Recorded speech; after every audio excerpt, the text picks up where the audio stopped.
Woo! I'm not playing any music. I should sing. We are, I don't know, I'm not going to sing a song. White Rabbit, one pill makes you larger, and they can only hear me in the background, which is awesome. Awesome. Awesome. Woohoo! There we go. Then, welcome to the Rev Mel Show on TSRnetwork.com, where real people talk about real sex with really kinky people. It's a place where you can go to get all of your kinks met. Today we're going to have a great show, but first, before we have a great show, I want to talk about my weekend. My weekend was absolutely wonderful. I went to Sanctuary on Saturday night. I played. I did a scene on stage, and I had so much fun. There's this little girl that is a pain slut that will take everything and anything. There's nothing I could have done to her to make her cry out red. Nothing. So we did a rubber band scene. And if you've never seen a rubber band scene, it is pretty incredible. You don't need anything but rubber bands. But I did use a flogger, and I did use paddles and other things like that. But the rubber band scene was awesome. We had people come up on the stage and help pull the rubber bands, and she kept going, ooh, ooh, ooh, ooh. And the problem with the rubber bands that I had was this. They were, what can I say, old rubber bands. So old rubber bands are not as bingy as normally. They're more thuddy, and it didn't hurt her as much as I wanted it to. But we had a great time. And then I went to the Lear Assad and had a scene with some awesome people. You know, some really awesome two people, a girl and a guy. We co-topped a guy, and he was great. It was his first time at a dungeon, first time playing, so he was a virgin. And you know how I like virgins. And we had a great time, and we're going to have a good show today. And what I'm going to do is I'm going to introduce my guest, and I know I'm going to get the last name wrong, okay? So I'm going to let him introduce himself, and I want to introduce my guest. Justin, how you doing? I'm fine. Hello, how are you, Reverend Mel? Good. I'm really good. God, Reverend Mel, guy sounds so, like, religious. See, that's what I have to do is pound people on the butt, you know? Just pound them on the butt. I'm drinking wine. I'm getting drunk, so post everywhere that I'm getting drunk. And if you're watching the show, please come on to TSR, because you could be watching it on Google Plus. You could be watching it on YouTube. You could be watching it on FetLife. You could be watching it everywhere. But if you're watching it, come into the chat room and even just bounce out the chat room. It has a little thing where you can make it, you know, pop out. So come in and let's harass our guests. So, Jason, this wine is good. So, Jason and I, the reason why we just recently became friends, and we're not going to go into detail. It has to do with a posting that I made on FetLife, so we're not going to go in too much detail. It's in the TSR Studio group, because I don't think that we need to go there right now until we have more information.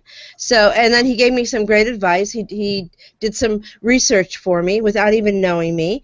And then we started talking, and then I found out that he does incredible, I mean absolutely incredible leather work. So let's talk about, so Justin, how did you start out in BDSM? It was actually kind of an accident. I worked for a leather worker here in Central Arizona, and she wanted to switch from Renaissance to Fetish Leather. And she sent me home to design a fetish line, and I went home and Googled fetish to find out what it was. And it became pretty clear it was a place for me, so here we still are. That was 4 years ago, almost to the day, as a matter of fact. Well, so you were in the Renaissance fair sort of lifestyle or fun style, right? Actually, it was really just, it was a her thing. She hired me out of the blue to help her out. It was all by mistake and by chance. It just came out of the blue. I had a background in, you know, strip clubs and all kinds of kinky fun stuff, but had never made my way over to this side. So when it came around, it was a good fit. It was a damn good fit, as a matter of fact. So did you have any, were you able to work with leather before you did this? No, this is my very first leather experience, and I came directly into the community. The only thing I'd ever done before was just helping Debbie with what she did, and that was pretty much just sit down and do as I was told, you know. And she's one of the best leather designers on earth, so it was a good place to learn. I mean, all the props to Debbie Leather, because I mean, she's just phenomenal. I mean, that's all there is to it. And you know, she put me in charge of the fetish and decided she didn't want it anymore and just left it to me.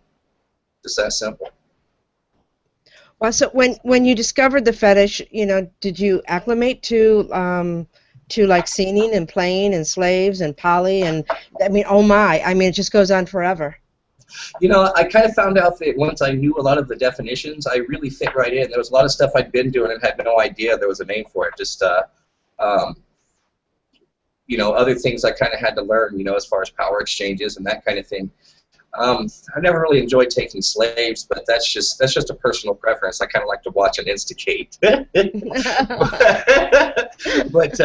you know, I had a little club here in Phoenix for a little while, and there's still a lot of people that started right there in that club that are now teaching classes and that kind of thing. So, you know, taking slaves and that kind of thing's not really been my type of service, but you know, that's just my own personal preference. So, you know, it is what it is. My girl's more of an equal, and I appreciate that. It's working for me, and she puts up with a lot out of me, and it works out really well, you know. Submissives always put up with a lot from me too, like pain and anguish. And absolutely. And service, love service. You know, hey, you know, go get me this, go do this for me. I want this, I want this. God, you know, my mic looks like it's a cock, doesn't it? You know, I think that you should get a lipstick on that. I got lipstick on my cock, so. You have lipstick on your cock? I did prior. I wouldn't come on your show without lipstick on my cock. Let's be real. Well, I like to go cock. You know, I really like my cock, but I try to keep it to myself as much as possible. So it's nice to be in a venue where my cock can be, you know. Well, since we're talking about cocks, so how big is your cock? My cock is long enough to hit. Long enough what? Long enough to hit bottom and skinny enough to get in the butt. I think that's perfect. Big balls or little balls? You know, I really got an issue with my balls because my balls hang very, very low. And the issue with that is that means I've got much scrotum. So you got hanging balls? Yeah, and nobody ever says, boy, you've got a pretty scrotum, and I've got a lot of it. So, you know, I would really like to have a scrotum reduction surgery someday because, you know, there's really too much scrotum involved. It takes all day to shave. Fuck that. So you can do teabagging really well, right? For days. Bring friends. There's enough for everyone. That's hysterical. Oh, that's hysterical. Oh, I love it. You know, I used to ask these questions. Hello, we have Rev's Rookie in the chat room. Hello, I have a funny feeling that it's the young man that we played with on Saturday night. Is this the Virgin? Awesome Virgin. Yes, he was made for this. Absolutely. I mean, made for this. I mean, this is exactly who his whole soul is. It was awesome to watch. You know. So what you're saying is this young man got his cherry popped by Rev Mel. Yeah, he gets the T-shirt.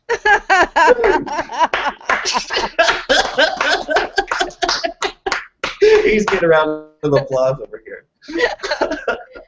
So Justin was watching me walking around the house, and he says to me, he goes, "So Rev Mel, are you barefoot?" I said, "Yeah, and I don't have any underwear on." So getting back to your sexual stuff, have you ever taken it from behind? You mean like, do I like it in the ass?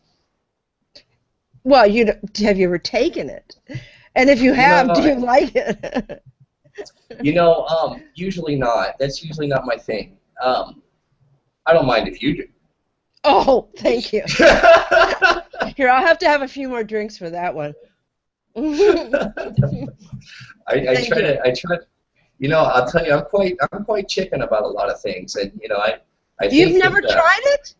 Well, you know, I've had I've had a brave girlfriend. Hope that to try her luck, but no, those things scare the shit out of me. As a matter of fact, there's a girl that's been chatting with me on FetLife that I met in Vegas. Really nice girl, and she's got this monstrosity of a strap on, and has been explaining to another girl that's in the chat how she was going to use that quite intently, and I had to explain to her today that thing scared the shit out of me. It should. It should. If that part of your body is a virgin, let me walk you through it. Breathe. Breathe. Relax. Calm yourself down. Go with something petite and little instead of, like my hand is petite and little. See that? So you go with something petite and little. That's not petite or little. No. Not in that area. You know what I mean? Now, I'll tell you, if I can get a set of lips or two down there, maybe a tongue, chew all you want, we'll go crazy. But as far as reaching for the tonsils, that scares the hell out of me. Well, the key to it is to put it in just a little teeny bit, and just then just the tip, and then you tell the person that is receiving it to move into it when they're comfortable, and to ease themselves into it. That way you have more control and you relax a little bit more. But this is great ass talking. I really like to provide it in the ass, and I really appreciate someone who appreciates it. Don't get me wrong. I try not to press anyone who doesn't, because of course I get it. But I'm kind of devious. If it's not that, I'll think of something else. So let's talk about your first time you walked into a BDSM club and you saw everybody there playing and singing. What was your reaction to that? I lost it a little bit. I really didn't know what to think. Like I said, when I started, I had to go Google what fetish was. So I really didn't know what to think. I was pretty sure that I wasn't going to be able to hit a woman like that. I was really sure that nobody was hitting me like that. And I was ready to go about the time I got there. Lucky for me, the folks were really warm, and it was more of a house party than a club. Mm-hmm. But it was a very active scene, I promise you. Probably one of the more active scenes we've had since then, but here in Phoenix. But it was everything that I was expecting and more. And strangely enough, my stepmother, while I was in the midst of doing my designs, came out as a sub and offered her help. And more than that, to make it worse, she guessed what I was doing. I didn't tell her. And she called me like every day, sometimes 2 or 3 times a day for about a week. And after I lied to her and told her I wasn't doing anything every time, she asked a few questions here and there, and she's a pretty freaking intelligent woman. So after a few tries, she's like, well, if you need some help, I've been a sub my whole life. And I'm like, oh, Jesus Christ. So she wanted to be she wanted to be your mentor? No. She figured out that I had told her I was working leather, and all of a sudden I went from working leather all the time. She really got a lot of interest in the fact that I was working with Debbie. Mm-hmm. And all of a sudden it went from working with Debbie to, what are you doing working? What you working on? Nothing. Right? Somehow she put 2 and 2 together and just figured she'd better come out before I found her on FetLife, So does she have any of your toys?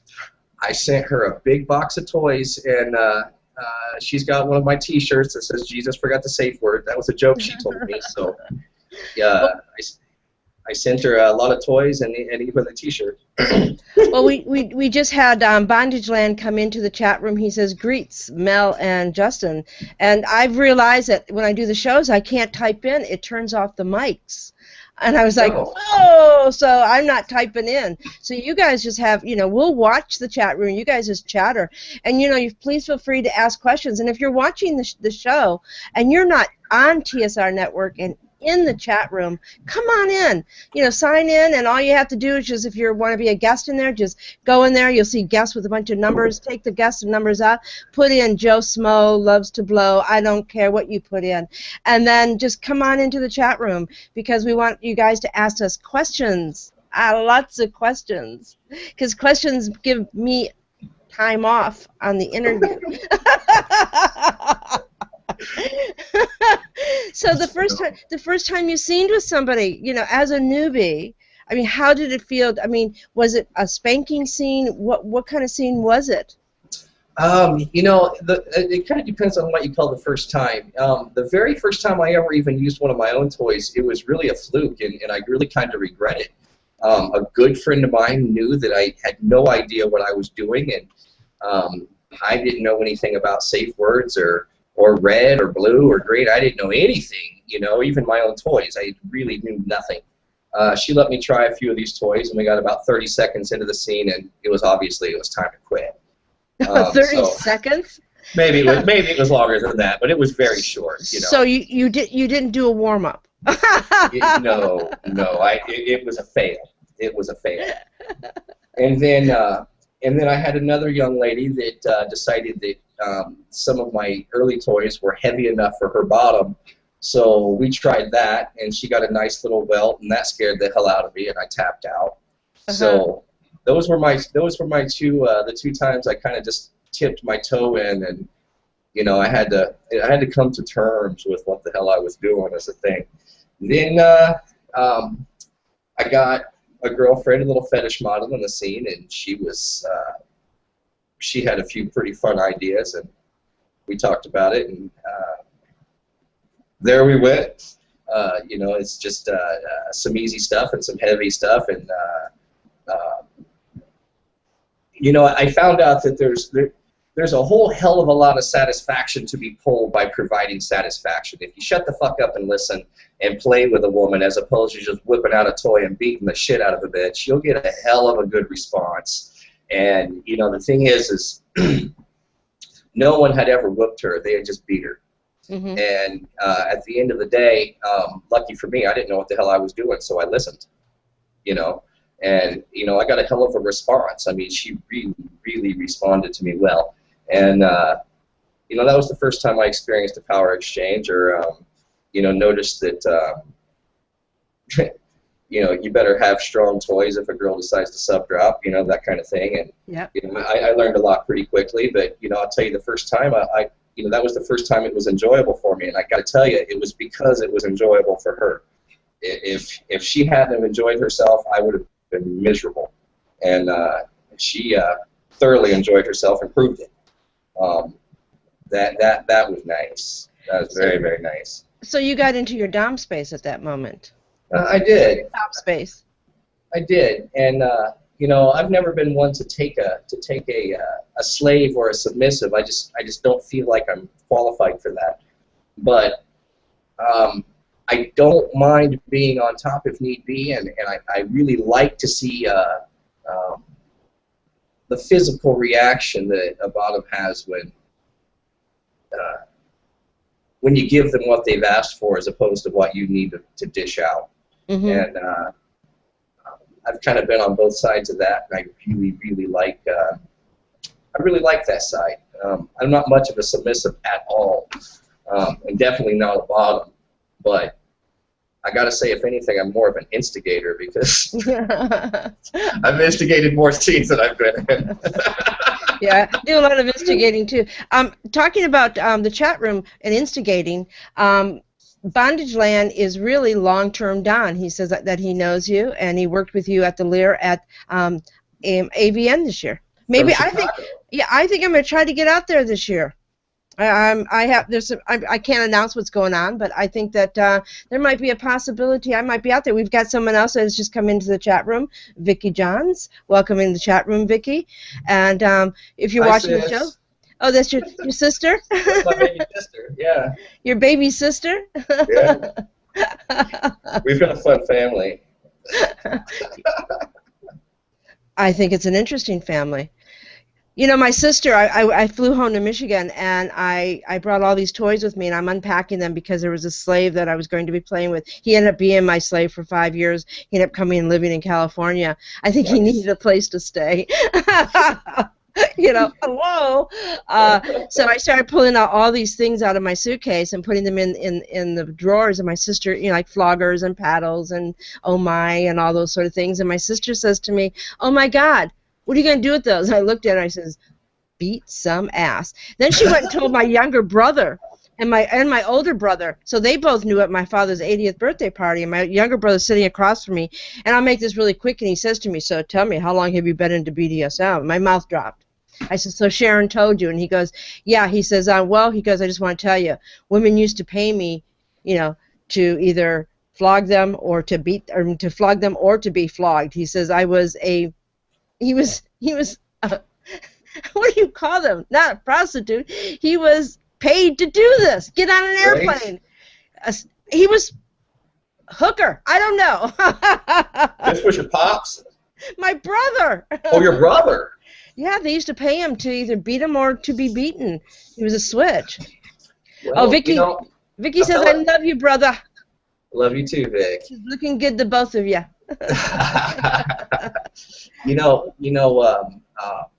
Vicky swam out into a pond and relieved that pond of an alligator one time. What?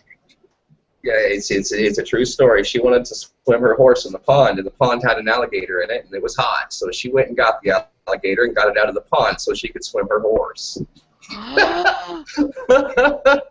Baby sister is not a pussy. Vicky, I want you to come to Texas with me, because if I see a snake, you'll be there to kill it. You know, I went to Liberty Manor, which is a BDSM. I told you about it when we were talking the other day. A BDSM town, and they're trying to get me to kind of like be half-time there and half-time here. And Vicky, will you go with me? Will you kill all the bugs and protect me? So Vicky's in the lifestyle. Is she a submissive or is she a dominant? You know, I've not really went there with my baby sister. I just accept the fact that she's around, you know, as far as that goes. But you know, Vicky's a very dominant personality, actually, and if she, you know, correct me if I'm wrong, but I would say she's very alpha sub, if you asked me. And I think she could probably switch if she got her swerve on, because she's badass like that, really. alpha subs are a little alpha subs or alpha slaves are awesome because they're really, really strong. Yes. They're super, super strong. That's exactly right. She says she'll be there in Texas if you're there. we could have a big family. We do. Mom's in Florida. Vicky's in Indiana. I'm all the way out in Arizona. You know, and we're a little bit of everywhere. We've got more folks in Indiana, and you know, we're all over the place. So it would be a hoot if your mom showed up in the chat room. You know, don't rule it out. We've still got another, you know, 35 minutes. We'll see. Well, I'm glad that we didn't. I'm glad we got the cocks and the balls out of the way. Yeah. We got the cocks out of the way before Mom shows up. Thank you. Sorry, Mom. Yeah, you missed it. But she already knows. She's your mom. She knew before I did, man. You know, Mom's pretty freaking amazing. I can't. You know, regardless of anything else, she was pretty amazing before all that happened. But that blew my mind. I got to tell you, that set me right off my rocker. You know, it is what it is, I guess. So let's talk about, you know, bringing up, you know, was there values that your mother taught you that you have applied to the BDSM lifestyle? You know, Mom's the kind of person that if I went and robbed a bank and killed everybody in it, you know, when I called her from jail, she would reprimand me for not doing the right thing, but then she'd high-five me for doing such a damn good job, you know.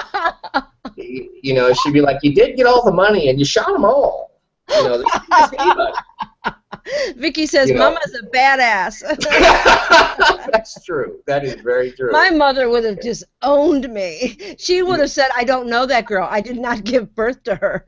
No, Mom would tell me I did the wrong thing, and then tell me how good of a job I did at it. You know, so Mom's the type that you do the right thing, and that's just it. You know, I pissed my brother off a few years back, and I deserved the reprimand I got, and I had to call and say I was sorry, and you know what you got to do when you give a shit more than you give a shit about the problem.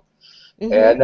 And Mom did not let me off the hook until I picked up the phone and kissed everybody's ass, because that was the right thing to do. I was wrong to begin with, and I wasn't off the hook until I got right.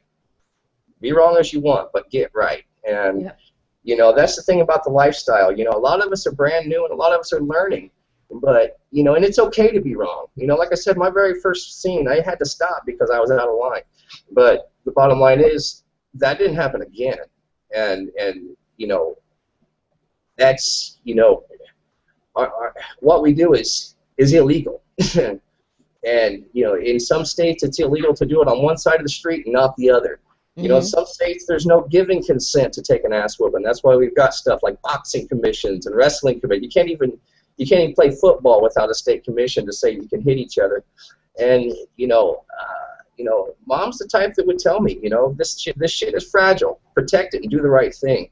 And that rings true right back over here. You got to make sure you're doing the right stuff, and when you're wrong, stand up and say so. And when you're right, do a whole shitload of it. And that's Mom wouldn't tell me any different in any situation. So how do you think it's important to have integrity and honesty in BDSM?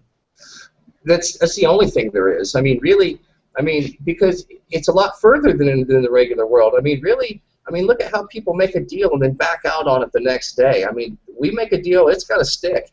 We don't take our consent back because we're embarrassed of what we did or we can't stomach it the next day.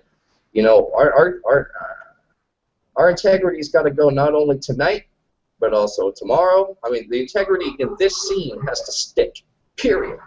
And, when we bullshit each other and when we lie to each other and, stab each other in the back or do not root out the bad problems like we've talked about, it's contagious. It just is. So, I think that I think integrity is more important in our society than most others. And with the lack of elders and with the influx of Fet Life, where we've got our online doms and so forth and so on. I don't know what's worse, the instant sub or the instant dom, really. But there's a lot of unsafe things that are just bound to happen. So it's all the way important to have integrity across the board, as far as I can tell. Anything less is just insufficient. Yeah, I agree with you. We had Sister H jumped in the chat room, and then she jumped out. And then we had Dami D or K or something like that, but they went out. But they might have gotten booted off, because a lot of people will watch us from their cell phones. So you'll see the numbers going up and the numbers going down and the numbers going up and people jumping in and out. And they can't quite figure out how to watch the show and do the chat room at the same time on the cell phone. But it's really surprising how much technology has changed to give us this opportunity to be at a broadcast like we do. But I agree with you about integrity. I think that it is a foundation of who we are. It keeps us safe. We can't have BDSM without that foundation of integrity, honesty, and trust. And trust takes time to build.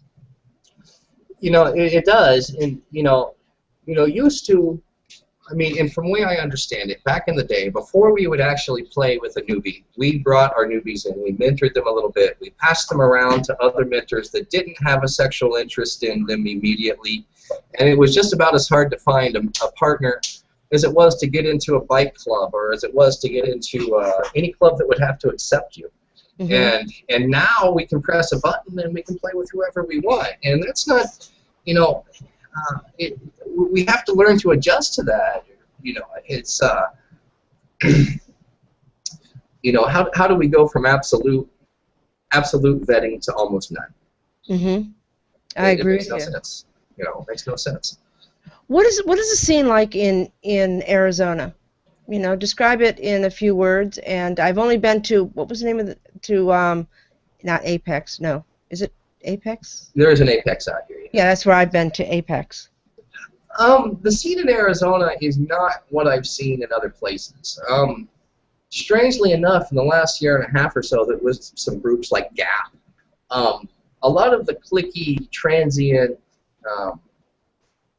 one-sidedness in the scene is kind of taken a walk. The guys that run the Gap have done a real good at mixing things up.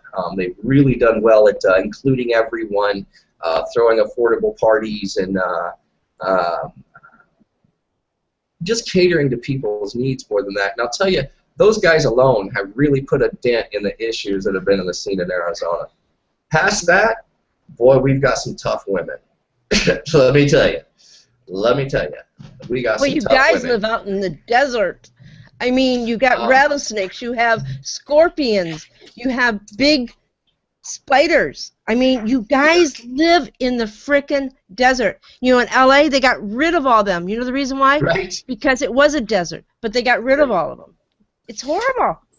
Well, I'll tell you, we've got some women out here that not only do they not take shit, but they'll dish it right out to you and then turn around and finish the party. They don't care.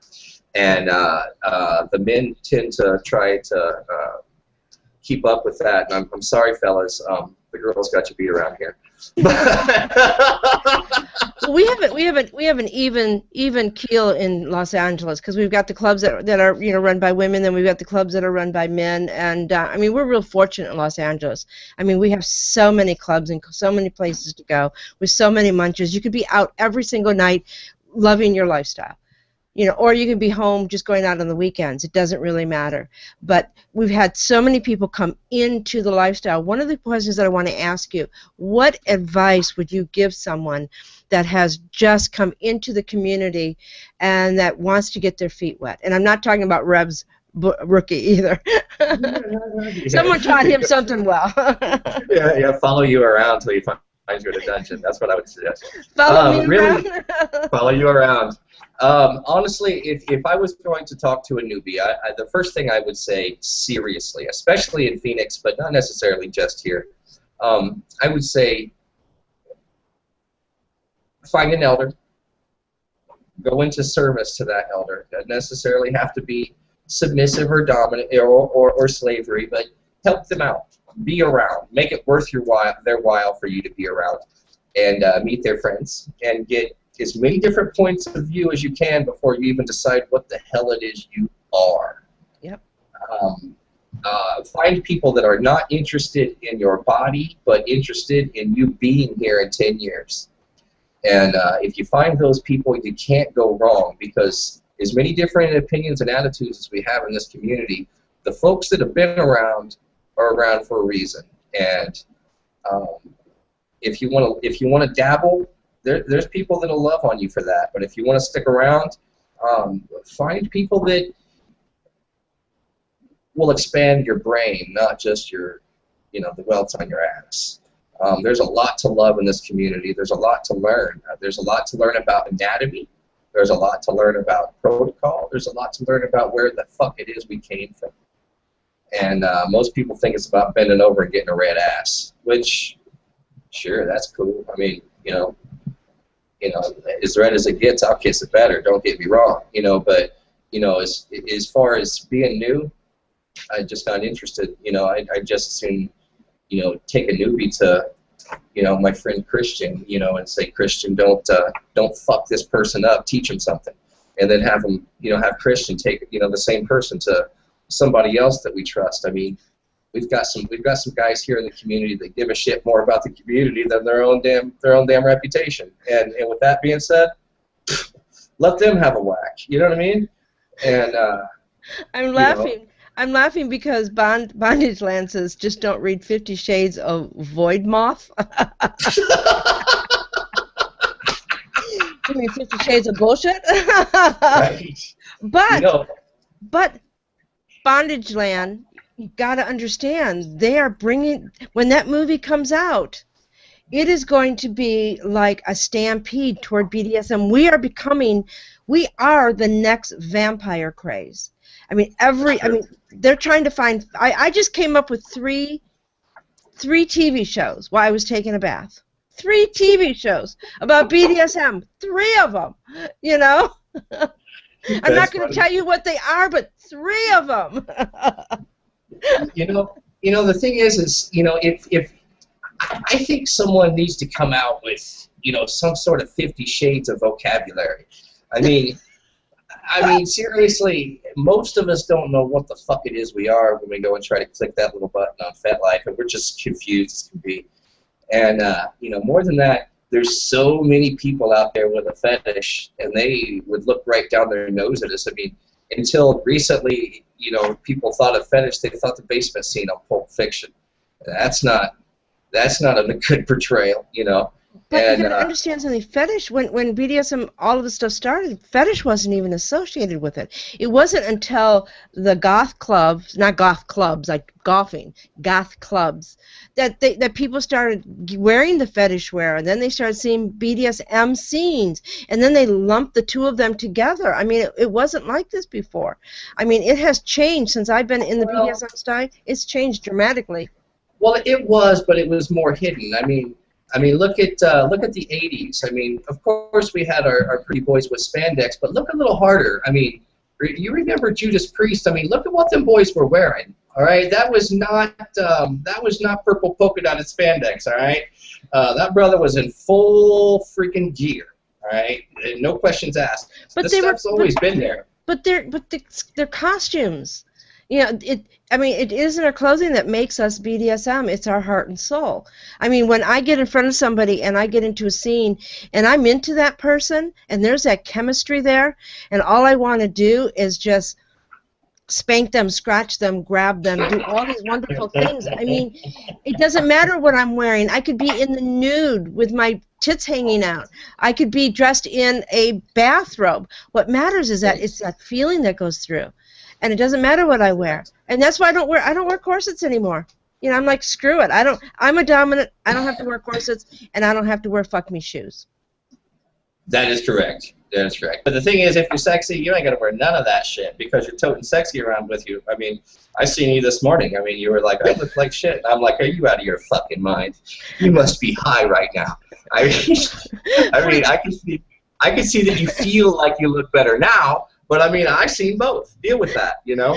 So the audience, he got to see me twice. Yesterday, after staying up till 6 o'clock in the morning, I was at the Lear till 6 o'clock in the morning, and I came home on Sunday, had no sleep, and then we're testing. And I'm like, blah, blah, blah. And then today, at noon, I said I still don't have any makeup on. In fact, I had to search to find my makeup. It was in my toy bag. I couldn't know where it was at. But, I mean, your opinion was that you didn't look good. But, I mean, sexy doesn't wash off at night. You know what I mean? It follows you around in the morning. It follows you around with an egg sandwich. I mean, it's not going to go away. So, that's just the way it is.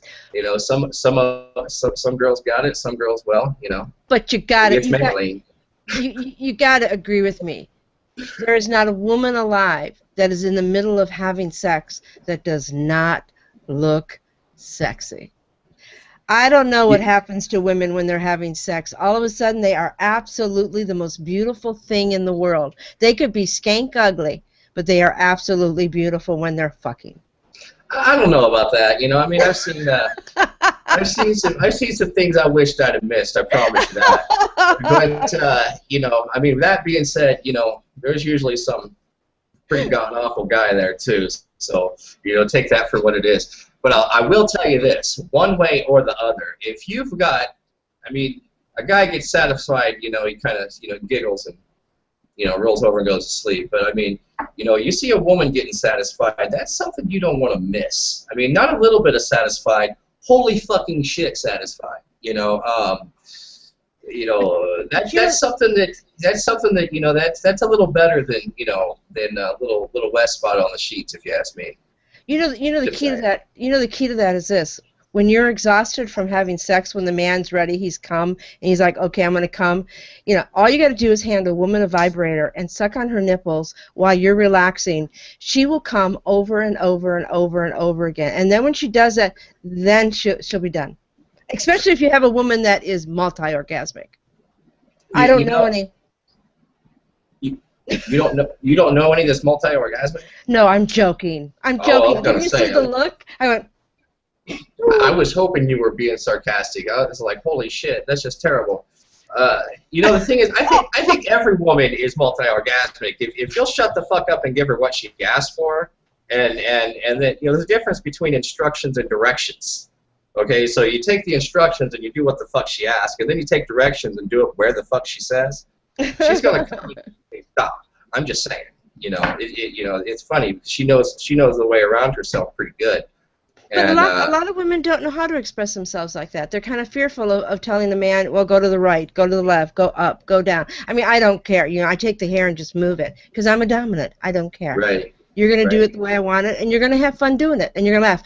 Bondland in the chat room says, you know, Rev Mel, you're a member of our 50 Shades of group on FET. I know I am. I think I'm on two. I have one that isn't doing too well, and then you have one that's doing really well.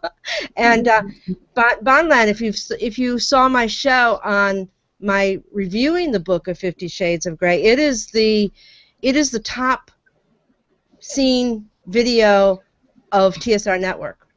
I mean, everybody and their mother that has not been into BDSM watches the show and watch me bitch about it for 2 hours.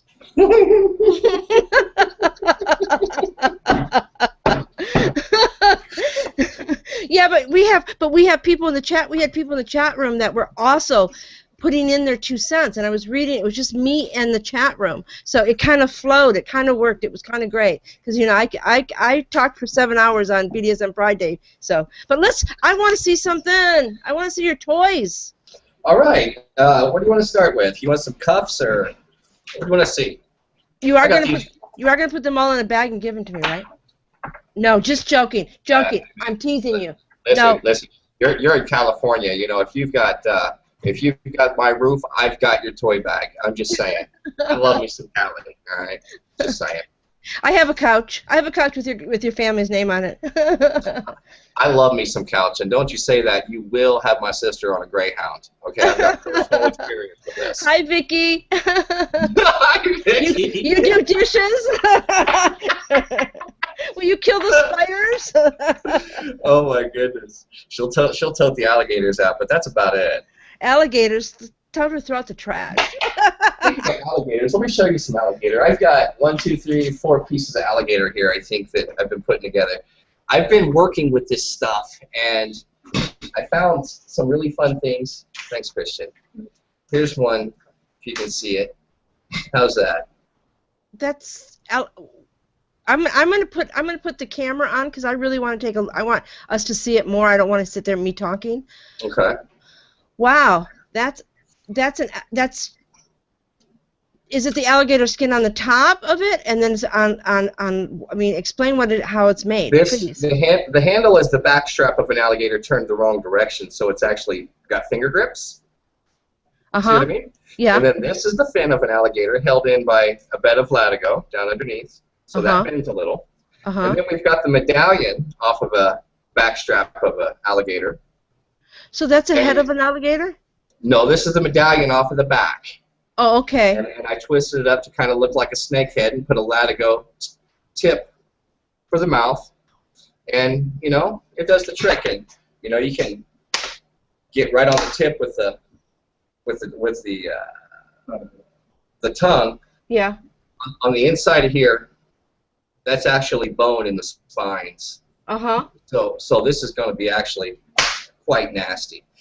As you can see, I don't know if you can see it or not, but it's just a little bit of effort, and this really goes to town. The opposite side makes a bit of a pop, but equally as heavy one way or the other.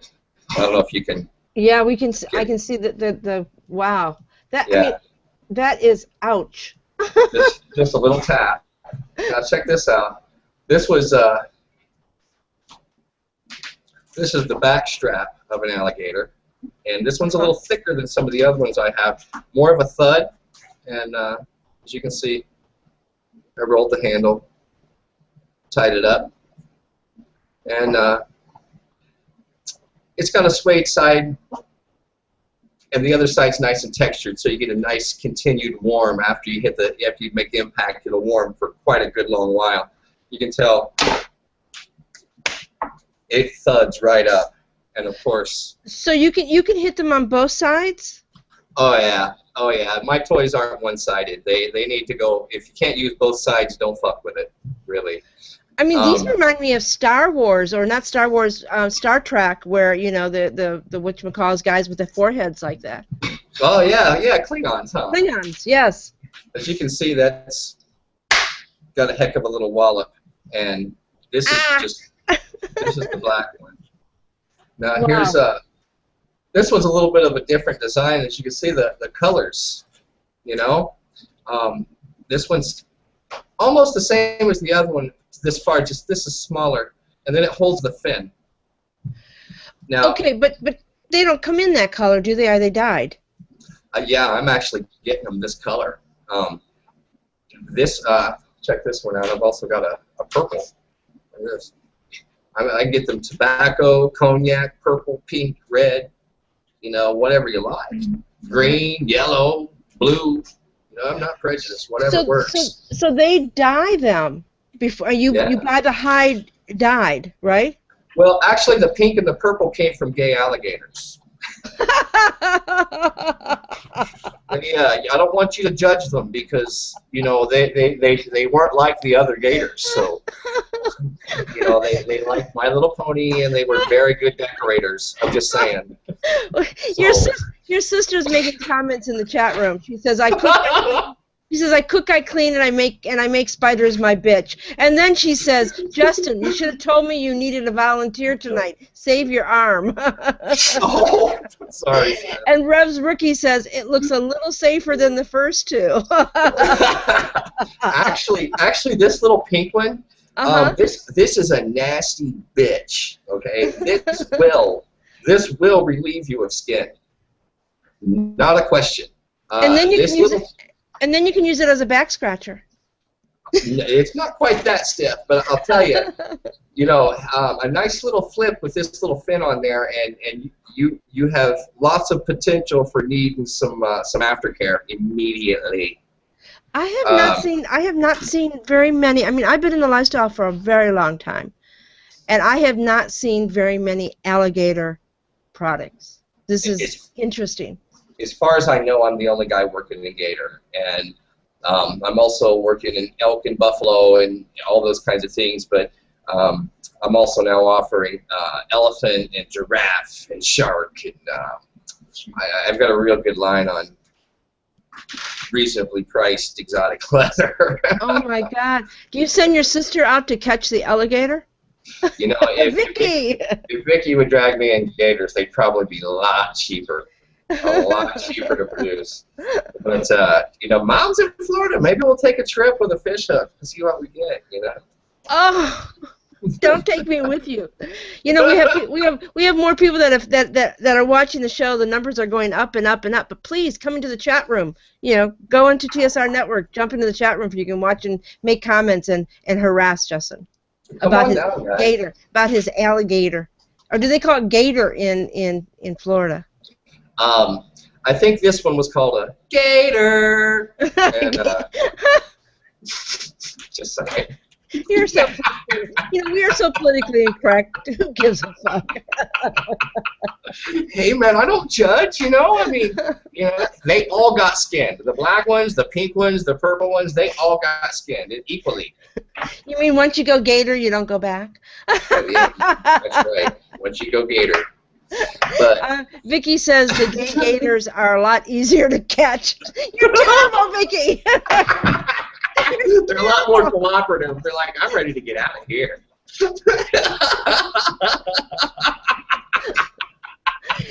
You too can have fun in BDSM. So you got more to show me? I want more. I'm going to be selfish. More. Let me bring Rocky over. Rocky, come over. I'm going to show you a set of some cuffs that I'm making. Here's a set right here, and what I'm doing is I'm rolling the leather. Wait, first so we it's got double thick. Wait. First, Justin, she has to turn around. She's got a nice butt. Oh, let's stand up, Rocky. We need to see her. She's adorable. This is my turn around, baby. This is my favorite geographical destination. I call it Juicy Town. And I tell her all the time, when she's not paying attention, we need to go on a road trip, and she thinks we're fucking need gas money. I'm like, sweetheart, I just need to go to Juicy Town, and I'll be a happy man. Right, come on. Well, she's beautiful. Thank you for sharing. Thank you. Oh yeah. You're such a giver. Thank you. Hi, Rocky. She can't hear us because you have headphones on. Hi. These collars, they're made out of bright colored leather. This one's, I don't know if you can tell the color, but it's kind of a sparkly. And what I do is I make matching cuffs, and of course you can put these any which way you want, but it's good for keeping Rocky in line, as you can see. And I make these little short. I'd like to see her wash dishes with those. I would like to see her wash dishes like that. Hooked up like that with the neck washing dishes. Rocky's got a career. She don't do many dishes. I'm just saying. Then we got these little short leashes that are really all about come here, bitch. And you'll find that they're good for on the cuffs or right up against the collar. And these are really nice because even though they are thin, you can see they're super strong. Watch. And what are those made out of? These are leather, and I make them out of all kinds of different leather, and I roll them and double them up so they're good and strong. They will not break. And what we did is we put them with high-end, good heavy-duty hardware, and then we put Chicago screws instead of rivets. The rivets tend to be made out of really weak stuff, and with a good heavy subdrop, they'll break, and you smack your face on your cross or whatever. Fuck that. Can you bring those closer to the camera so we can see them? And let's see. How come they're Chicago rivets and not Detroit rivets? The Chicago screws are actually. Oh, shut up. Hey, search me. I asked the same thing. I have no idea. But we have these in black. We have them in this nice soft cushy brown. We make them out of buffalo. We make them out of purple, yellow, and then these are. Let's get that corset on. These are actually made out of furniture grade leather, and I put an extender in between just because some of us are big. But again, as you can tell. What does something like that run?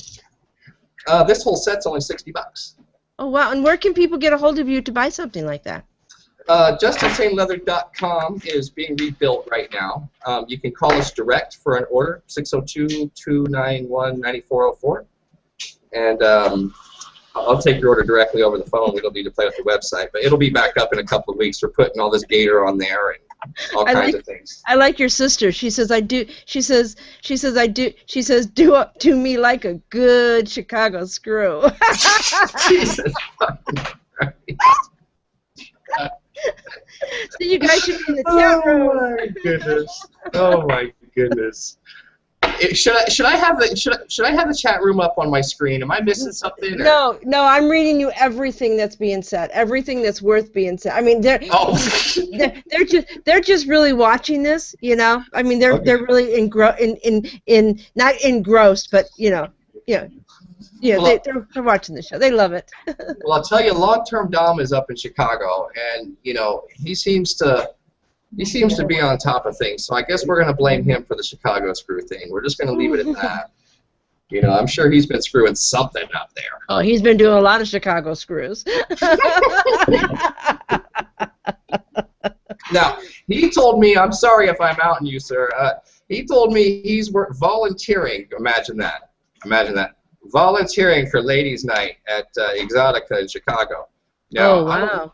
I don't know what kind of teeth somebody had to pull to get a fella to volunteer on Ladies' Night, but I think it takes an awful wise man to have the resources to get that done. I'm just saying. He's going to spread him. He's literally going to spread himself around. That's right. Take a look at this wow. thing, Rev. This is a little loose on Rocky, but you get what it is. What we do is we take leather of any kind, really. I can take thick latigo even. There's a big thick one in the Erotic Heritage Museum that I got pictures on my FetLife. But we weave it and Chicago screw it, and we have lots of anchors so we can put on the cuffs and, you know, hook right in. And that's buckles across the back, and then back plate also. Now what these are for is, I don't know if you've heard, but especially some of these older folks at the bottoms, they'll have pain pumps, or they'll have surgery scars, or even C-section scars where whips wrap around. Yeah. This solves a lot of that, and more than that, it still leaves area where you can feel a flogger and whatnot. And it's actually some pink parts right here along the side and everything.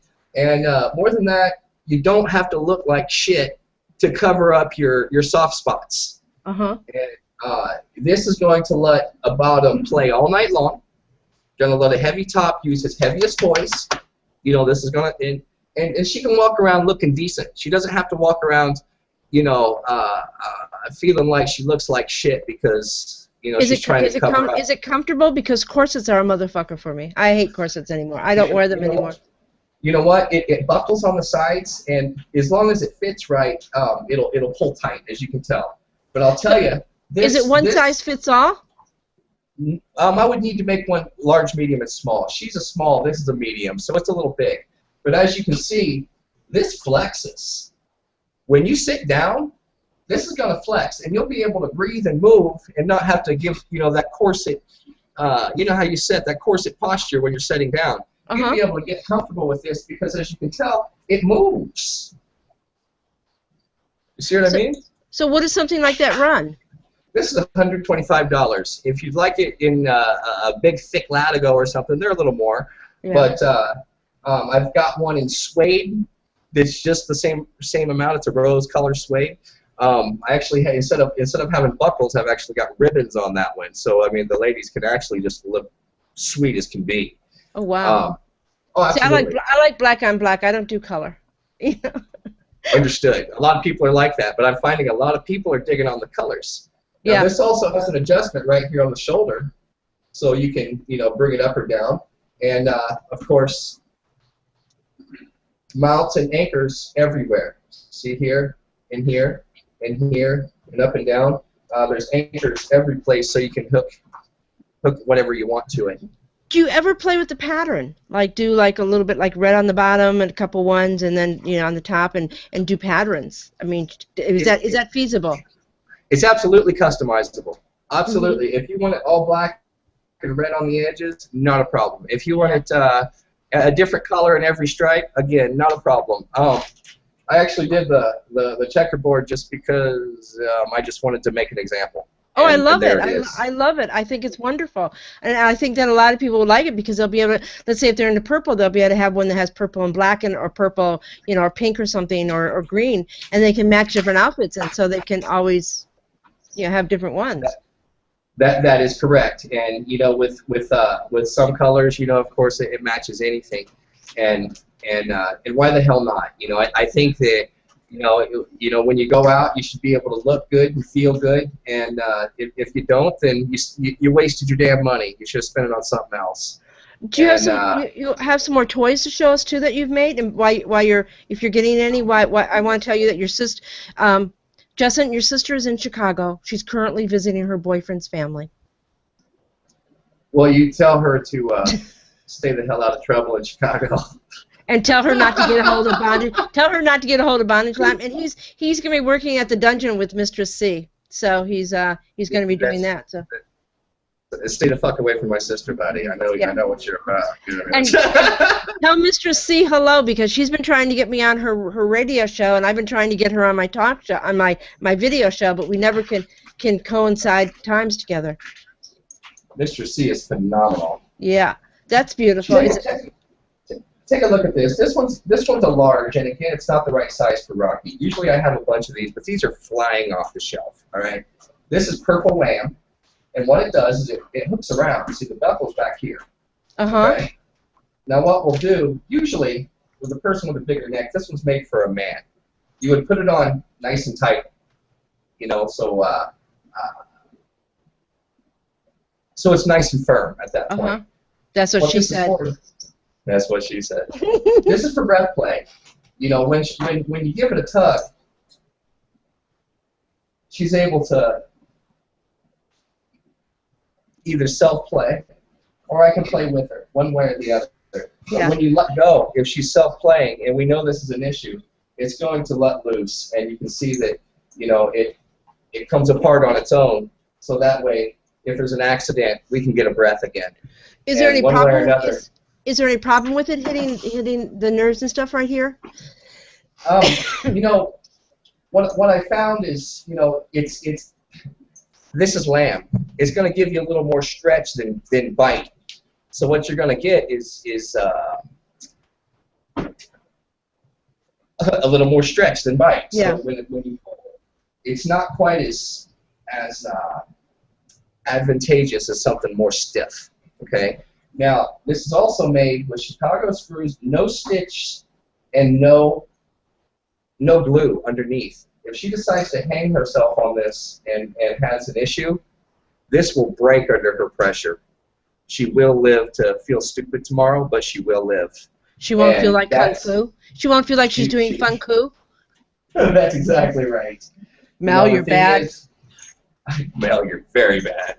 You know, the thing is, you know, we're losing people with this breath play shit, and nobody's making safety devices. And the truth of the matter is, this is not a heaven send, nor is it something that I recommend without supervision ever.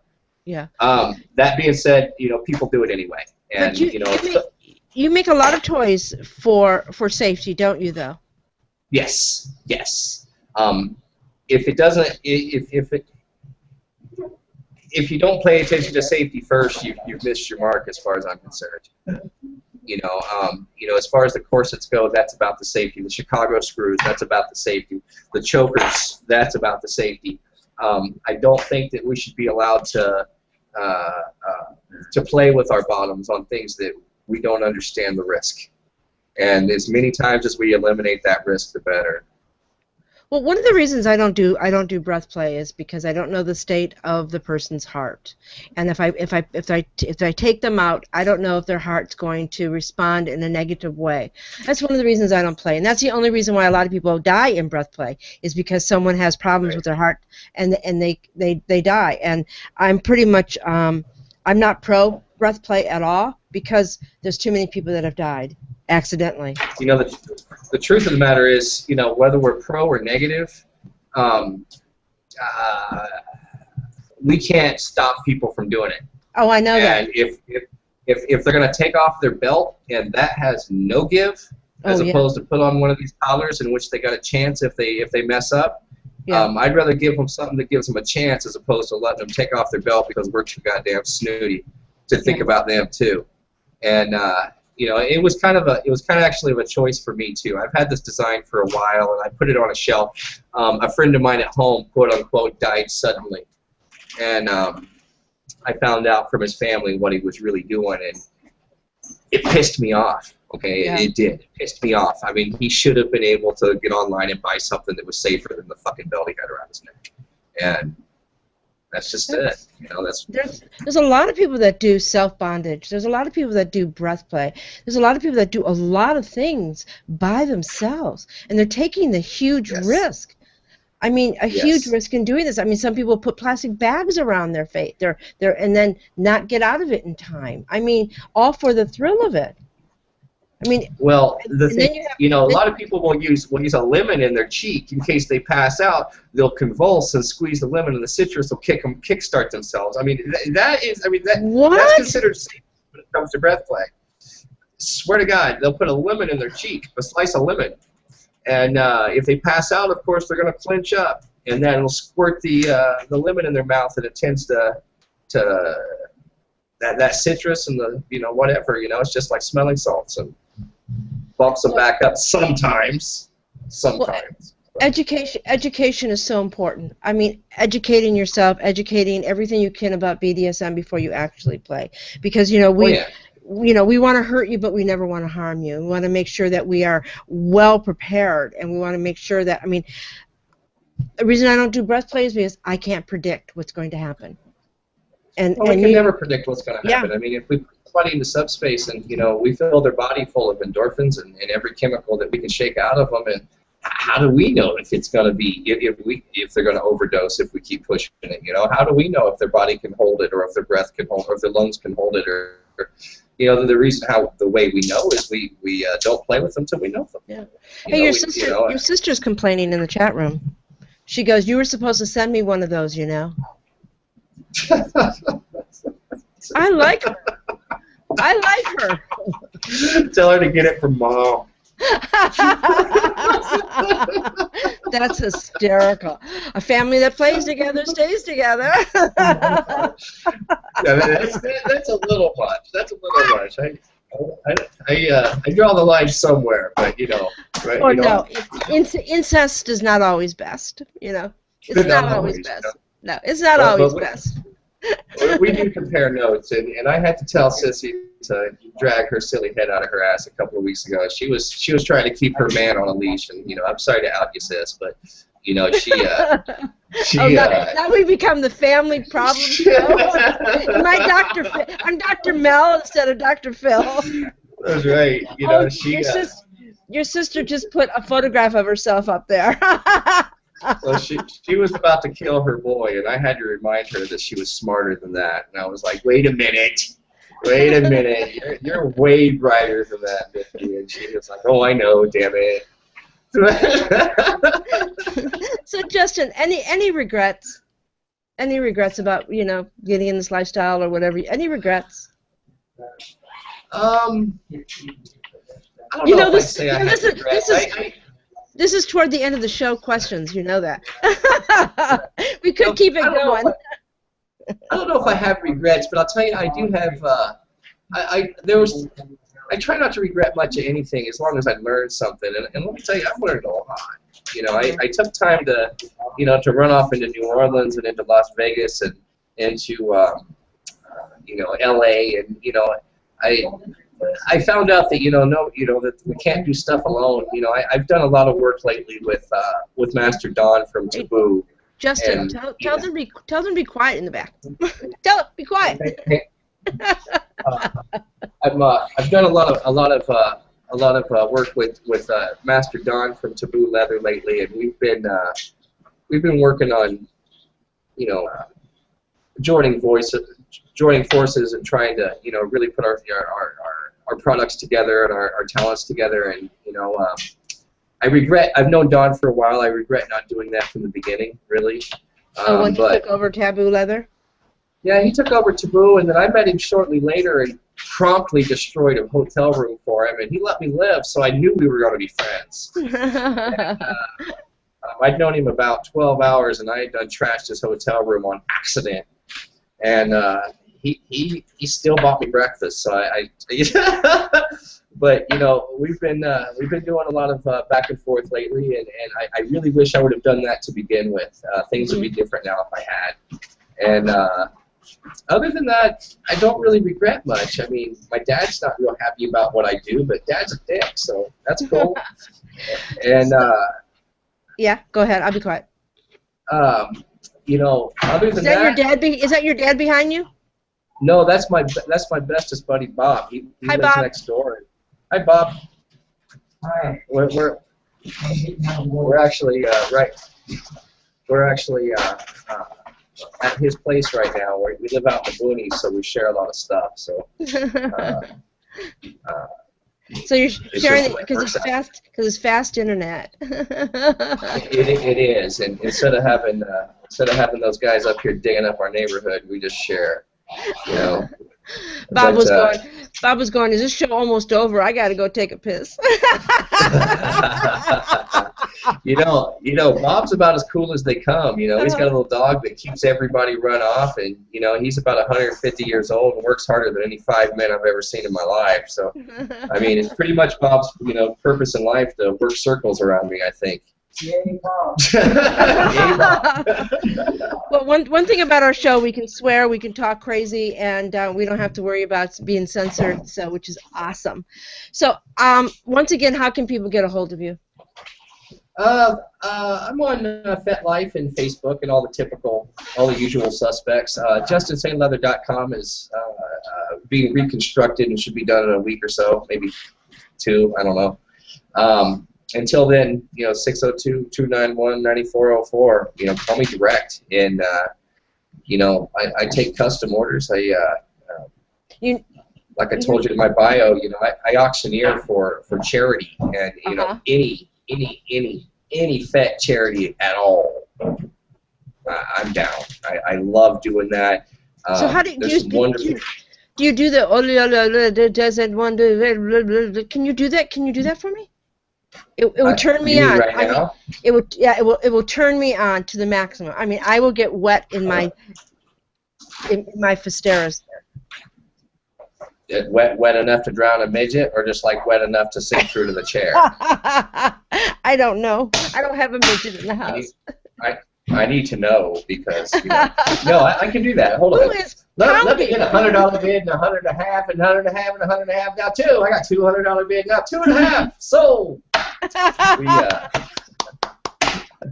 Bravo. We used to have a little auction school here in Arizona. It's a fun thing. Check this out, Reverend. There's a little thing, a little blasphemy toy, in honor of you. Actually, it's a little wood grain leather cross, and we got some suede on the back. So I believe in kissing it better. You know what I mean? So nice little tickle on the back, points on the tips, and yeah, nothing says love you, Jesus, than a cross to beat the shit out of somebody with. And that's funny. Praise the Lord. I think praise the Lord, right? Amen. But I'll tell you, this thing's a lot of fun. You should really have one. I'll save one for you. Well, they say that you got to spank the little ones. I don't spare the rod. Spare the rod, spoil the sub. Just saying. Hey. It's all the same thing. Great. So you tell me, Rev Mel. Let me tell you something. Tell me, what was your first experience? Because I know that, and I don't mean the first one where you bent over and you were like, "All right, fucker, thanks." I mean, it was the first time you busted it out and realized that you were in trouble with doing something new. I mean, when was the first time you felt that? Justin, I have always been breaking out doing something new. I'm a child of the '60s, sweetheart. The very first high school in the nation to have a walkout in the nation was Lakeshore High School in St. Clair Shores, Michigan, and there was 5 of us that organized it. I mean, I was trouble from the day I was born, but I'm a good trouble. But BDSM, and I've done swinging. I've done so many things. You do those things. We could go out and have sex with people and not worry about AIDS or herpes or any of these things. We didn't have to worry about those. Back in the '70s and the early '80s. And then everything came tumbling down. But BDSM to me, it was a personal growth for me. It's where I became the woman I was always meant to be, a very strong, confident, compassionate, kind sadist. I was always meant to be that. And but before I got into the BDSM lifestyle, I was a willing victim, where a lot of people come from. So I think that once you start to grasp who you really are in the lifestyle, the BDSM lifestyle, and you really start to say, okay, this is who I am, and I do a little bit of hiding in the vanilla word. You have to, especially when you have children or a child that's not into BDSM and that is ashamed of the fact that her mother is not like normal mothers. But I've never been a normal mother. So, but the first time I seen, I knew that this was where I needed to be. I loved it. Yeah, it's funny. It's funny how I did a show in Flagstaff a couple of weeks ago. It was the very first Flagstaff fetish ball. And those ladies up there were all about finding out what was on the table. Now, when you're willing to show them, it was really strange because there's the ones that went, ha ha ha, thanks. And then there's the one that, you know, looked over her shoulder that way, you know, and you just showed her something that, you know, she wasn't going to get from her husband or from her father or from, you know, so she was going to have to reach out a little further than Flagstaff to get that. But I mean, I really, really, really, really like seeing that aha moment. It's the witnessing that aha moment, and that's why I asked, because, you know, it seems like everyone after that's a little different. Neither better nor worse, but different. That I've seen the look in the face when a few people have went, oh, so that's what that's about. And, you know, many times it's a look of disgust because they're like, I want nothing to do with that. And then you get the ones that go, aha, I get it now. And that's fucking sexy. It's very, very sexy, and there's no turning back, and you know this. Yeah. And, well, something you know, happens. Something happens to me when I sing, and Rev's rookie got to see it on Saturday night because, you know, I look like I bake cookies. I really do. You know, I you look like Stevie Nicks. You don't look like you bake cookies. You look like Stevie Nicks. I wish I could sing like Stevie Nicks. But, you know, I lived in Beverly Hills for 18 years. You know, I can be very elegant and very classy, and I can also, you know, I'm also streetwise. So, but when I get up and sing, and when I start to play, I normally start to pace. I move around and I pace. I'm really blocking out the room. And what matters to me is myself and the person that I'm playing with, or the people that I'm playing with at that moment. If we're doing a scene like we did the other night, which was with 3 people, I co-topped with someone that has, you know, it was a lot of fun. I really enjoyed it. But she basically, hi Bob. Hi, Bob. Hi Bob. Yeah. This should be a reality show. Rev Mel and Bob's. Rev Mel's at Bob's house. But Fetish show at Bob's. The fetish. So, but you know, I block it out. I block out the audience. I mean, that's what I did on stage. I forgot they were there. I mean, right. I forgot that they were even there. And it was only Cupcake and myself really there. And that's really what matters. And I think that I have that ability to block out the room and go into that dom space. And I love being in there. In fact, I will sing, and somebody will be outside, and I'll walk outside, and they'll go, Rev Mel, you just played, didn't you? I go, how do you know? You can look at it on my face, you know, because my whole face changes. That's right. I love BDSM. I love what it's given me as a human being. You know, I have my voice, and it's very important whether you're a submissive or a dominant or whatever you are, you know, fetish person, whatever. Kinkster, always have your voice. That is your safety net. You know, that gives you peace, and, you know, that comforts you is your voice. If you lose your voice, you've lost yourself. And I will never allow a submissive to lose their voice to me. I always am there to listen, to hear, and to put myself into their shoes. I may be a fucking dominant, you know, but you know what? Right. I'm also compassionate, and I also look at the human factor of life. It's important. Right.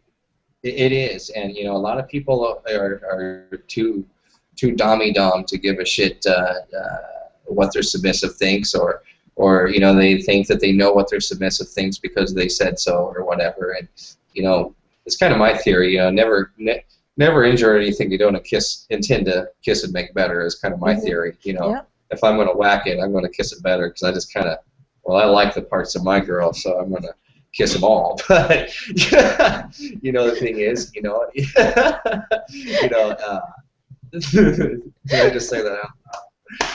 You know. I'm looking at a comment. Rev's Rookie says, it was the best part. You were like a teacher or a librarian. I'm not a librarian. Yeah, then I pulled out the stick. Right. Well, like, quiet in the library, goddammit. Well, I can't wait. I can't wait to find out how he liked the real heavy flogger, because it was like a massage, and the heavy flogger, I could see him just go into this every time it hit and it went down his back, because it was very sensual the way that I use it, and it wasn't all about just giving pain. It was about giving some sensuality. When they're new, you got to take your time with them. You got to build them up, and he took a lot. He took a lot for a newbie that isn't really there for the pain of it, which was amazing. It was awesome. Yeah, it's funny when you have a top that knows what they're doing. They can make a newbie look really good. They can give them a real good long scene like they've been there for forever, and you get some dipshit top that'll whip out a club and teach a newbie a lesson, and you know what's going to happen. They ain't coming back. And then they do red, and then they feel embarrassed that they coded out, and they don't realize you've got to move slow. You can't move fast, and you've got to do things to make a submissive think. They've got. I hate to say this, but they got to be number one to themselves. They've got to know themselves first. If they don't, know themselves, they can get used and abused in this lifestyle. That's true. Ricky said, very compassionate. Compassion is important to me. It is important, and the thing is there's not a lot of it seems like you get less and less of that going around, and honestly, I've seen so many pushed out simply because no one gave them the chance to succeed in a scene, and they get, like you said, they get embarrassed and then they're gone, and they never get to experience the full level of what it is they're looking for one way or the other. And the downside to that is a lot of times that puts people right back in a position where they're doing unsafe things with themselves, or they're putting themselves in unsafe positions. Or they're getting with unsafe people. Right. I mean, how many times have you seen somebody screwed up because of a dominant? I'm talking about male and female dominant, not just male. I never rag on just one sex. That they've done some really horrible things to someone, and this person has lasting scars. Yeah, that's very true, and I think your people are getting restless in the background. Well, the truth of the matter is, Who is that? That's my right-hand man, Chris. Hi, Chris. He's been around almost since day one. Hi, Chris. Hi, Chris. He helped me when we had the club open, and he doesn't miss a beat. He doesn't like to be too far away one way or the other. Shoot, he's been around the lifestyle a lot longer than I have, and it's taught me a lot, really. Oops. I've found that a lot of people in the lifestyle seem to forget that bottoms are ultimately in charge, and I've seen a lot of doms that cannot seem to even handle the conversation, which I think is kind of ludicrous. I mean, bottoms are so entirely powerful, and submissives are so extremely powerful. I mean, they choose the toys, they choose when, they choose the where, they choose the who, they choose the how long, they choose everything. I mean, they're the ones that say go, they're the ones that say stop, and if you can't go as long as they say go, well, you're not going to last too long as a top for them. And a lot of people don't understand that it's that sub that has so much power in our community, and it would be a lot better, I think, if the subs understood the power they have in our community. But really, I think some do, but some don't. If they lose their voice, they don't understand, and they do own the scene. If it wasn't for submissives and bottoms and slaves, I would not be beating myself. I would not do those things to me. But I once submitted to somebody. I found out where, it was only one time. It was, everybody knows this already. I'm not going to go into the detail of it, but now I know where you go. Now I know where you go in subspace. Now I know where you go in sub drop. I know where you go. And I will do my best to protect you. Well, it takes it takes a lot. It takes a lot of vision to see, you know, a little deeper than just, you know, whipping out a toy and beating somebody with it. You know, and it takes a little bit of giving a shit about your partner. You know, I've got no problem with meeting someone and seeing, as long as you know, intend to keep, you know, someone knows the boundaries of, you know, what's going on. I mean, you know, like you know, had your rookie last night, and I'm not going to comment to, you know, hell, you may have been negotiating with him for 10 years. I don't know. But, you know, the thing is I know good and well, with the level of experience that you've portrayed to me, that you're not going to grab the heaviest toy in your bag and go after this rookie. You know? No, this rookie, he deserved to be played with, and he honored me. He honored me. And I met him last night. It was really, Ricky, I'm going to tell him the story. I don't care. I pull up to Sanctuary, and there's this adorable young man is standing by my car, you know, in a white shirt and light pants, and he goes, "Are you going in there? Do you, you know, I can't get in unless I go in there with a member." And I looked at him, and I opened up the car door. I go, "Really?" I says, "Okay." I says, "Here, take my bag." And I says, it's your lucky night. I don't think I said lucky night, but I inferred it. I says, "You'll come in as a VIP with me. You won't have to pay for tonight." And he was shocked. I mean, he got in because, you know, I never pay in my area for anything to get in. So he was shocked. Right. He came in, and all these people were saying hello to me and hello and da-da-da. And he was like, and I told him, well, before we got in there, I says, "Look, you're not glued to my hip. You are not glued to my hip here. You know, I hope you have a great time." Oh, Darren's in the chat room. Hello, Darren. That was one of my ex-submissives. Hi, Darren. We're still running the show because we used to do a 2-hour show. I think we're almost 2 hours. It's an hour and a half this time. So then we got into there. We got in, and he was, you know, having a great time. He's having the time of his life. I mean, there's some beautiful girls. They're doing some hot scenes. I mean, they're doing masturbation scenes. I mean, this was a fantasy come true for someone that, you know, that has been to a few clubs but have never experienced it like this. So then and then I did my scene, and then I invited anyone who wanted to come up and help with the rubber bands, and he did, and it was great. It was great that he offered. I mean, that was really sweet. I really appreciated that. And there was one guy that came up and started kissing the woman's feet, and I kicked him off the stage. Literally in front of everybody. I go, "Oh, no, you don't." I picked him up by his hair. I go, "Get out of here. Get off the stage." And he was so mad at me.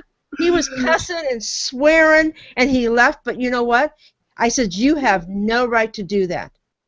Right. You're not up here to kiss this woman's feet. You had no right to do it." So we get, you know, I get done with my scene, and then I'm going to leave. And he, you know, I told him I was going to go to the Lair d'Assad, and it was like 2 o'clock in the morning. And I says, You're welcome. If you want to see another type of club, you're welcome to come up." And he goes, "Oh, no," he was going to stay there.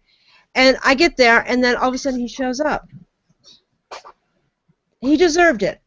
He deserved to be played with. Right. He made an effort. Right. You know, and you know it. And when we first started the scene, it wasn't about me. It wasn't about him. He was there to do what I told him to, and I really respected that. It was awesome. Well, it sounds like you showed him a really, you know, I mean, you know, sounds like he's a lucky man, you know, as far as it goes. I mean, you know, there's a lot of people that would just, you know, tie him up and beat his ass and send him down the road if he got in.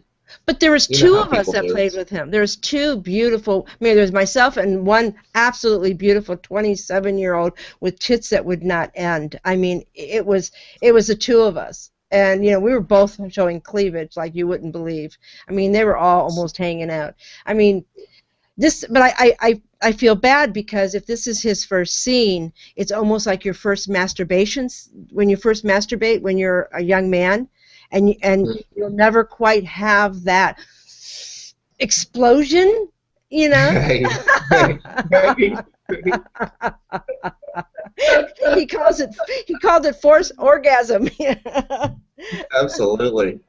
Well, yeah. You know, sounds like you had a great time, you know, and I mean, he got treated right. So, I mean, the moral of the story is, you know, if you ever want to go out and have a great time at the Fetish Club in L.A., fine, Rev be Mel. real polite and start in the parking lot.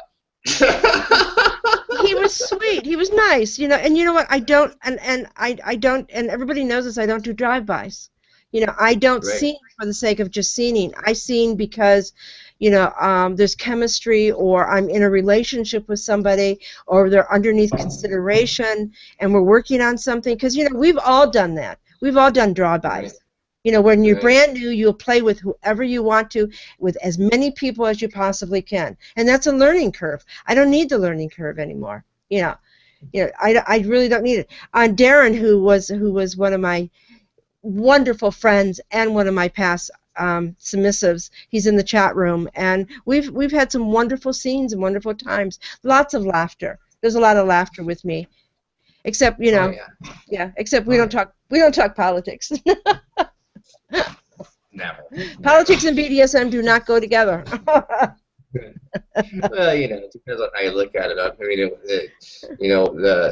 we'll see about a future show, because the things we were talking about before. But you're right. More often than not, just so long as you treat someone with some respect around here, you'll get a long way. And a lot of people come by with chips on their shoulders, and I think you'll agree it's the worst way to handle anybody in this community. Mm-hmm. And that being said, a lot of us have chips on our shoulders, so we just really don't need the extra help, And you come by and treat the ladies sweet. Usually the fellas will fall right in line once you've been nice to the ladies, And more than that, the ladies got a toy bag. They will whip something out and beat you up with it. So you better be nice anyway. Yeah, if you're cordial and you're not too aggressive, and he asked me, and it was like, I said no to him at first. I said no at Sanctuary. I says, no, I'm not really. I'm just going to go to the lair. And then he showed up. I mean, he took a risk of showing up. I could have already left. He could have walked in, and I couldn't have. Maybe I was gone.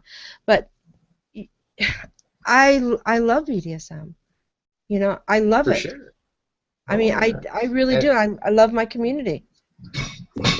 Well, how much chance was he going to find of having a better option where he was standing? I mean, think about it. I mean, the first person he ran into gave him a shot, got him in, was pretty, didn't treat him like shit, let him walk around, didn't put him on a leash. You know what I mean? Made him drive across town to get his ass beat. I mean, it's the best option in town at that point. But you got to think. I mean, but he could have done much worse. But he had to drive across. He had to take a shower, get in his car, drive across town. He had to get out of his car, go into some place where and then he got disappointed. And the look on his face that he was so disappointed, it was like watching a little boy go, man, I can't go. I don't have the money for the candy store. I don't have any I just don't have them. And it was just like I felt it. I just felt it. And I said, you know what? I want to play too. It was just like. I'm like, and I'm like the big mom. I'm gonna watch this. Rev's rookie, mommy. Mommy. That's what so happens. Darren's laughing because he knows me well. Darren in the chat room knows me well. That's funny as could be. That's funny as could be. You gotta have a good sense of humor. If you take BDSM and you're so fucking serious about it, you ruin it. I agree. I agree, and you're absolutely right. That's why I try to instigate so much, because seriously, I really feel like that. I like to get my dick out, and I like to get my dick in. Trust me. But a lot of times it's more fun to just instigate the issue and see what happens. And it's not just about me, and it's not just about the people in the party. I really feel like everybody's got to get involved. It's about what it is we're doing, not our own personal things. And I found that out when running the club. There's so many people that have so many different ideas, and it's I know a guy that plays with guns. I mean, he'll roll a condom up a shotgun and put it right where it counts, and I'm thinking, if I hate on this guy, nobody's there to spot him. You know what I mean? It may not be the safest thing, but everybody's got their ideas, and as long as they're being safe, that's all that really matters, and everybody's gonna push their limits, and everybody's gonna, that boy you met last night, he pushed his limits a little bit and got rewarded. But he was considerate about it. He was easygoing, and he didn't beg. And he was like, when I said no at Sanctuary, he was really cool about it. And then I said, well, come up to the Lear, and and I says, I won't play tonight, and I didn't think I was going to, but remember, I've been teaching people for the last a little bit over 10 years now, new people that come in the lifestyle at my classes, and I have a soft spot for new people because we've all been there. Every single one of us has been there. Every single one of us has gone to a dungeon for the very first time, not knowing anybody. I mean, I remember when I went to the Lear de Sade, 14 years ago when it opened up, and I knew nobody, no one, and I walked in there scared to death. And people clad in leather and toting weapons. Yeah. Well, it's like they're I mean, the whole thing is that we have to be a little more gentler to people that are new, and we have to we got to teach them, because they don't know what we know, and it's our job as educators and the elders and the people that have been in the lifestyle for a while to take someone and to teach them. That's very true, and the downside to that is there's very few of you left compared to the way it would have been in previous generations. And we talked a little bit about this before. Between AIDS, automobiles, drug overdoses, the stuff that we have now in the last 100 years that we never had in the lifestyle before, has really taken its toll on knocking a big chunk of us out. Suicide. The last several generations, people have been less tolerant of sexual, adventurousness, and when we, come out to our families as gay or tops or bottoms or any of those things, many of us ate bullets or too many pills to keep living. And many of us just got drug problems and never felt comfortable and never felt good, good in our own skin and died from it. Many of us got AIDS and fucking died from it. AIDS fucked our community up. And so many of our elders we lost in the 80s and early 90s, and we just can't replace those numbers. And in a time where we need them the most, we need that influence the most. More and more of our elders are just fed up with a lot of the new things that we don't know how to deal with yet. And bless their hearts, it's I don't mean to wag my finger at anyone, but it's an overwhelming task right off the bat. It's too much to ask. The few elders that we do have can't handle 100 newbies each, for example. We're lucky to handle 1 or 2 at a time, much less the 1,000 that now need brought in. I've had probably about 8,000 or 9,000 people go through my class, even more. See, that's a lot. That's a lot. See, that's more mentorship than some people can say about their whole community.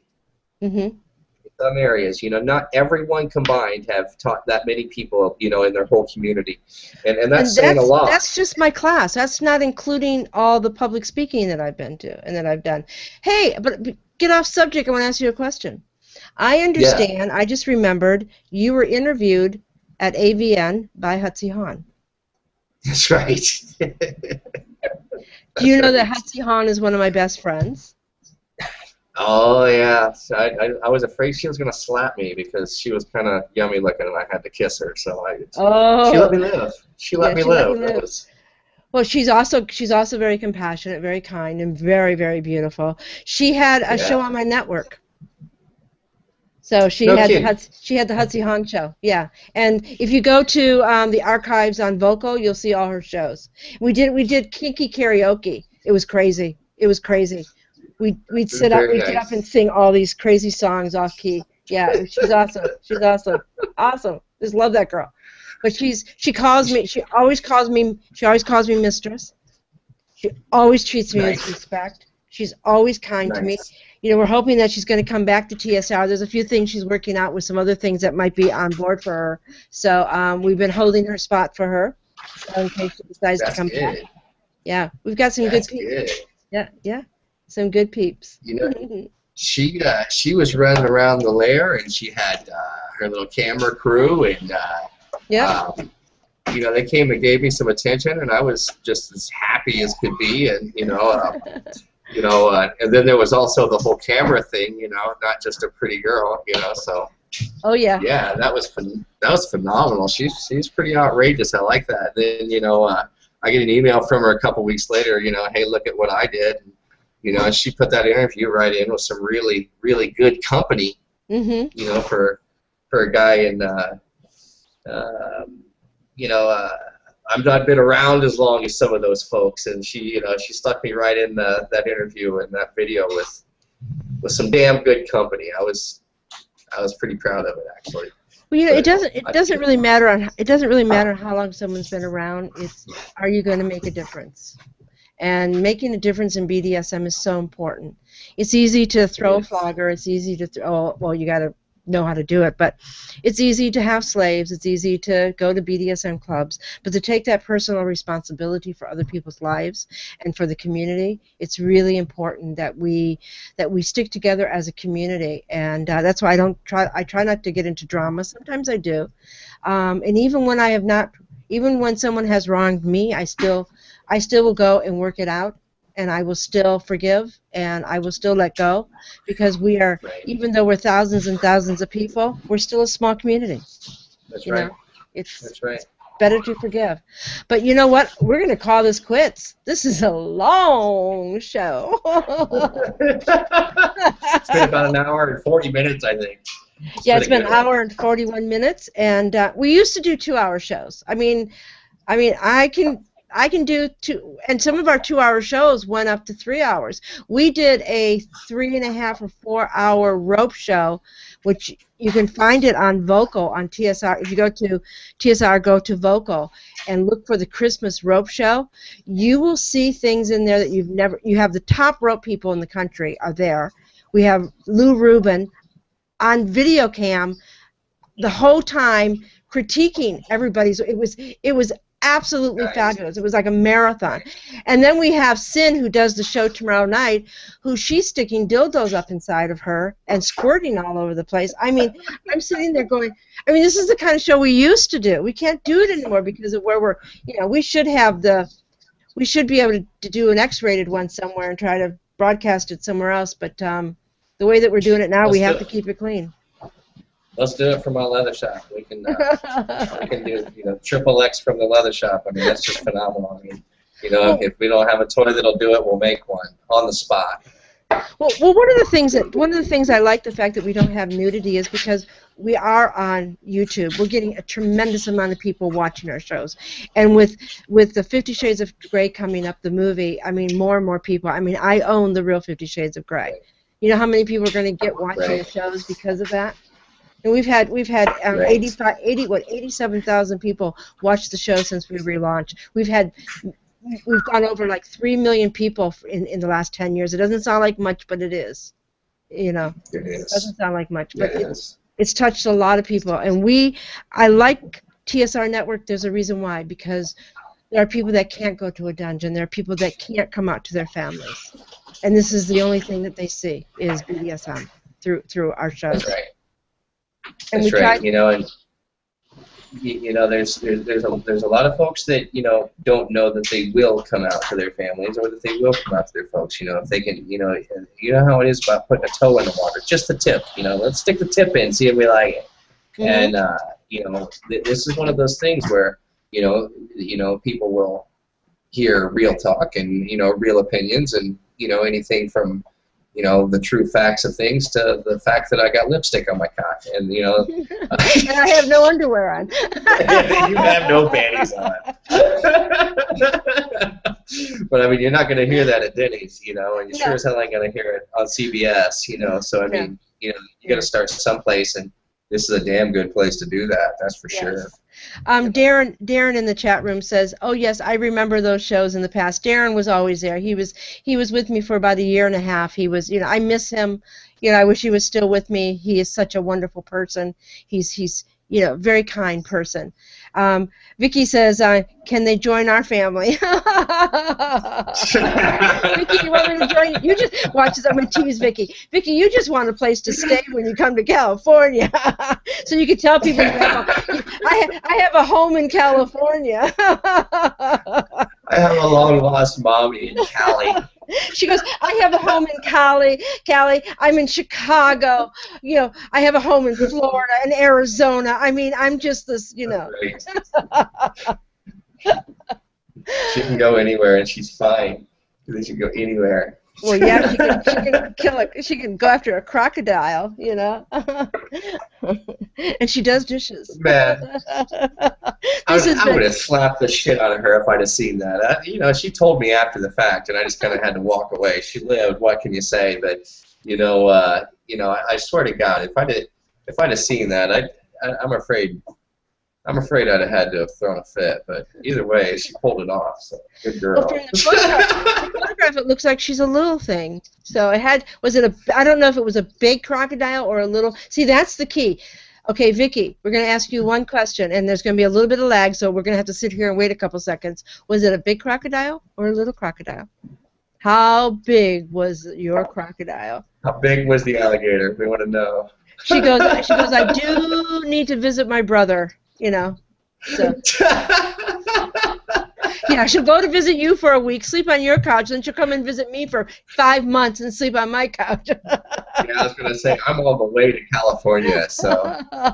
I'm waiting for her to answer that question.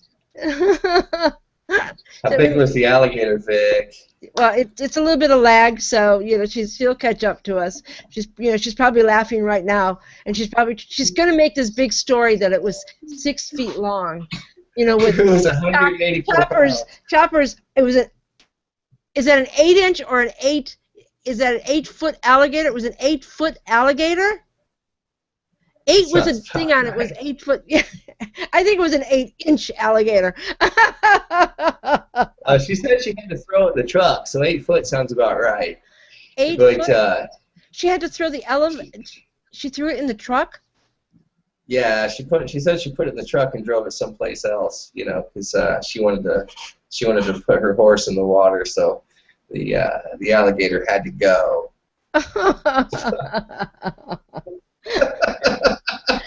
Well, you know what? The alligator was in the wrong place at the wrong time, just like Ricky was in the right place at the right time. Oh yeah. She goes, it's on video. It's 8 feet. You should put if it's on video, if it's on YouTube, you should put the link on it. Link in the chat room so we can all go and look at it. That would be awesome. That would be awesome. I haven't seen the alligator yet. I didn't want to see.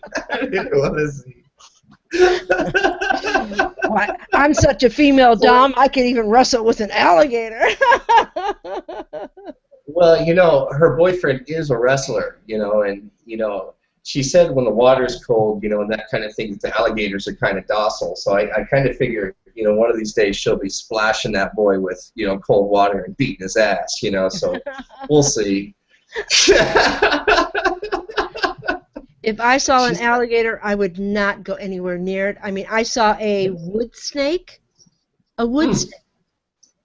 and it was, if it wasn't the fact that there was 2 people with me that knew what it was, or 3 people, and they looked at it and it didn't scare them, I was okay. And I says, it's not going to come up into my glam camp, is it? So. Yeah, if there was an alligator in my pond, I'd be like, you know, fire up the grease pot, because, you know, we can get that thing without coming anywhere near it. But, you know, I'm not thinking I'd be wanting to personally pull it around like that. I mean, now make a sandwich out of it. That's a different story. I mean, I could. An alligator sandwich? Oh yeah, alligators are tasty, but I mean, I don't want to. I don't want to wrestle him out of his tail. Why you have wrestling? Is it illegal to kill alligators?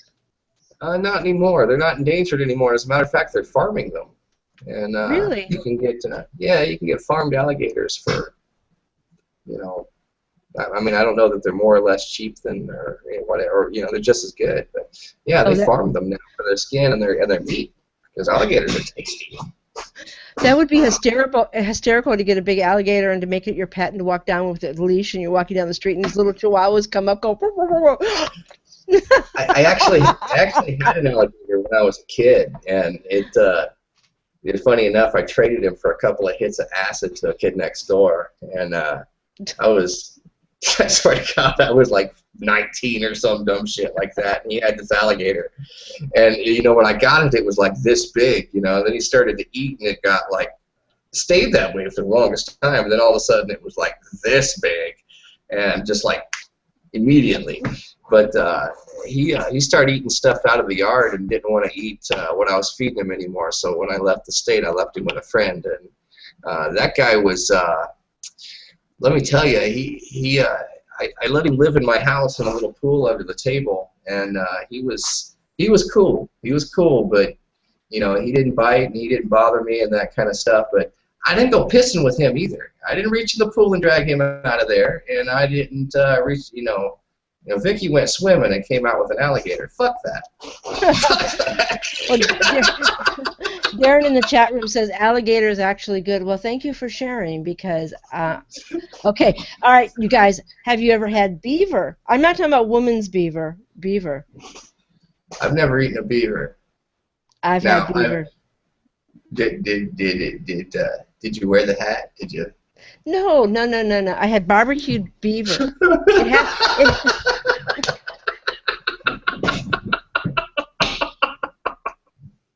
Just saying. I know people are going to try to find a beaver hat just to send it to me. Hey, no, that's right. No, it was very good. My uncle, nobody else would try it, and I tried it. And it was kind of meat. It was kind of gamey though, but it was a beaver. Yeah, I ate beaver. Did it taste like wood? Taste like wood? No, it didn't taste like cock. Beavers eat wood, so I mean, I'm just joking. Well, I mean, if you're gonna put beaver in your mouth, you think there would be some residual wood taste in there somewhere. It was pretty good. I only had beaver once. See, I think if I had a taste of beaver, I would probably, want to eat it a little more often. I'm just saying. Well, you've had beaver.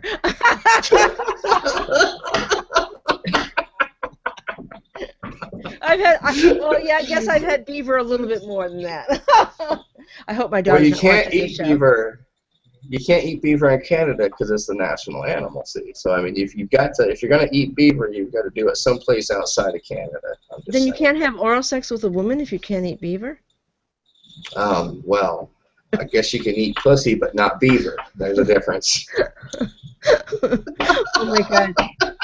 I think we're getting show lagged. Oh my God, show lagged. Tomorrow there'll be notices on FetLife going, Rev Mel got show lagged.